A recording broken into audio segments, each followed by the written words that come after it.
Reset in stone. When molten magma pierces the Earth's surface, it cools rapidly. Quenched by the cool air or the ocean's water, it quickly hardens into glassy or fine-grained rocks like obsidian or basalt.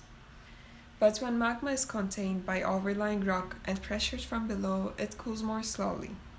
In the cooling process, the elements in the magma have time to crystallize, grow, and commingle as distinct mineral grains.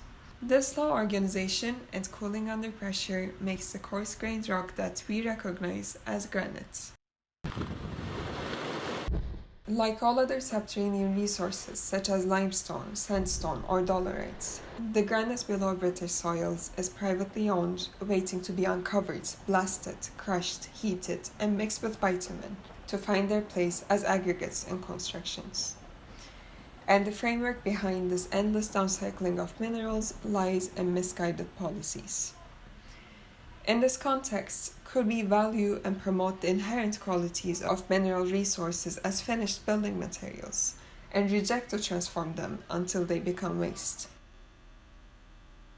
Every year, more than 200 million tons of the UK landmass is extracted for sale, and construction materials account for 84% of it. Meanwhile, the construction and demolition industry produces 60 million tons of waste. And instead of making use of these previously extracted materials, 45 million tons of it are downcycled into aggregates, deteriorating in quality in each process. The amount that is reclaimed is less than 1 million tons.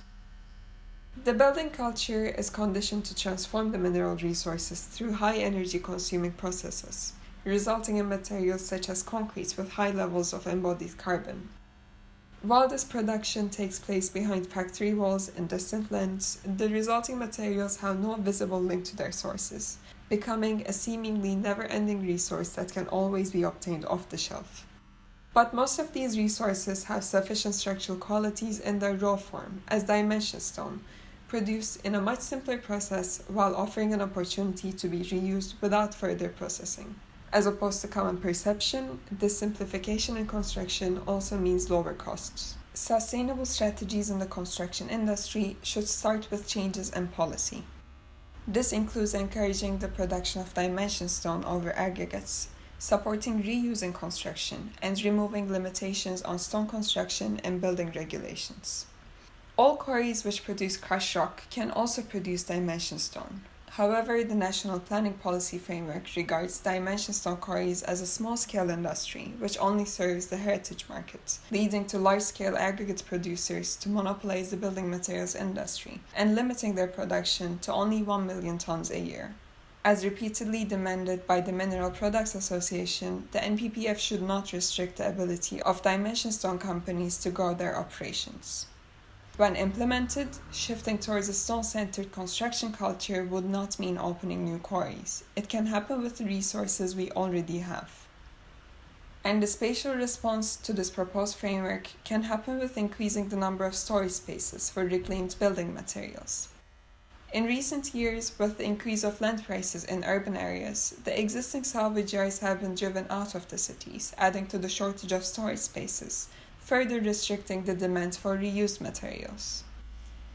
The proposal is a network of fabricated quarries, storing and distributing both fresh and reclaimed building stone, making the material supply chain visible, and decentralizing the production of construction materials.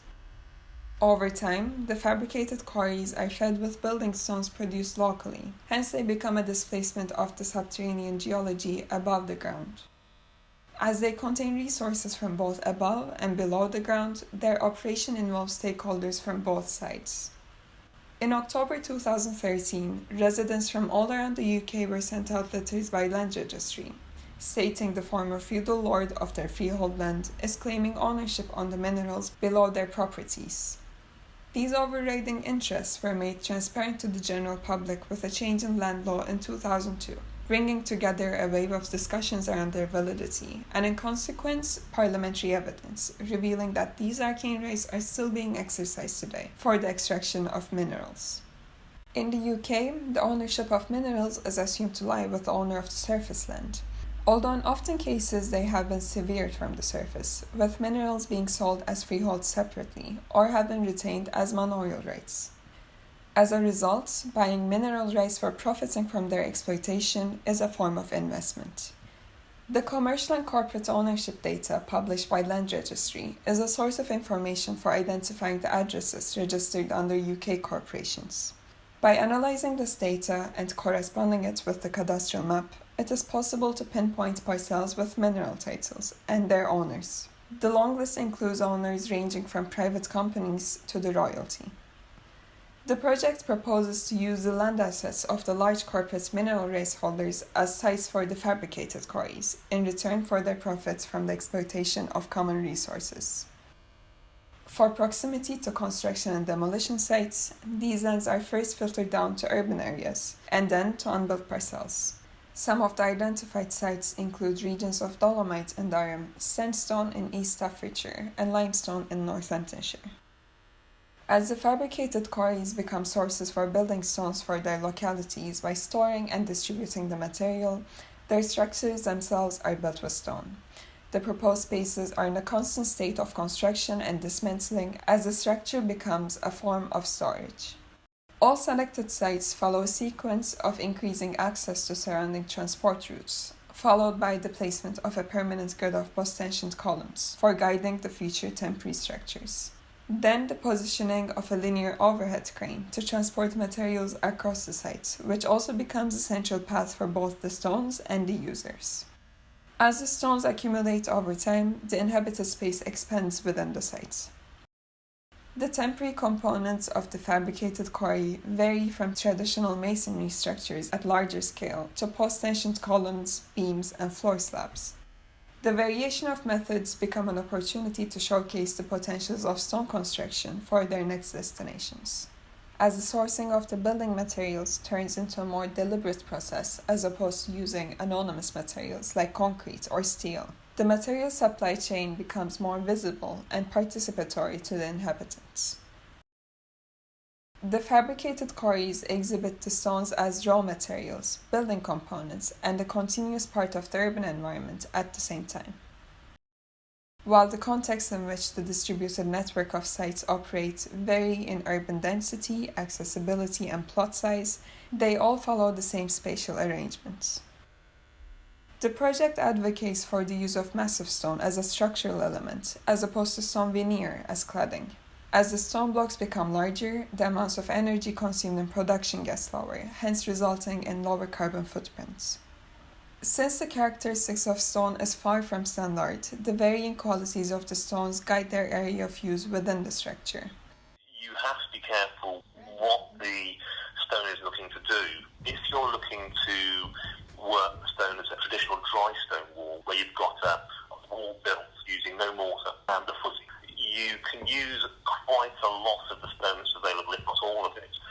But if you've got a place that is more prone to damp, you need a hard density stone because the stone will laminate. Igneous rocks such as granite or basalt are resistant to water, hence find their places on the exterior layers, while sedimentary rocks have better thermal resistance due to their porous character, hence are placed on the interior layers or stored under canopies for protection against rain.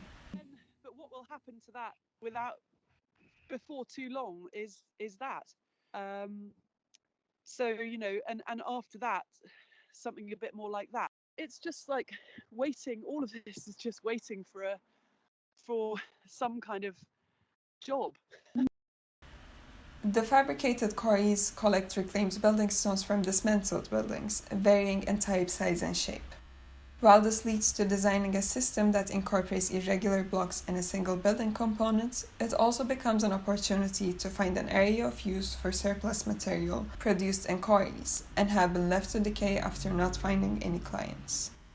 With the accumulation of stones, the fabricated quarries serve as data-driven warehouses, storing the information about the sourcing, qualities, and amounts of each material, while making this information transparent to the public. As every piece of stone turns into measurable assets, the geographic extents of the buildings they compose becomes common knowledge. Speculating a wider adaptation of structural stone as a common building material in all typologies over time, the project aims to shift the cultural perception of stone from a luxurious and permanent building material towards an accessible and flexible material. while integrating a sourcing process with the urban environment. By treating the inherent qualities of the raw material as a finished product, the components of a stone building can be preserved for their future use. In other words, a stone building is the quarry for the next stone building.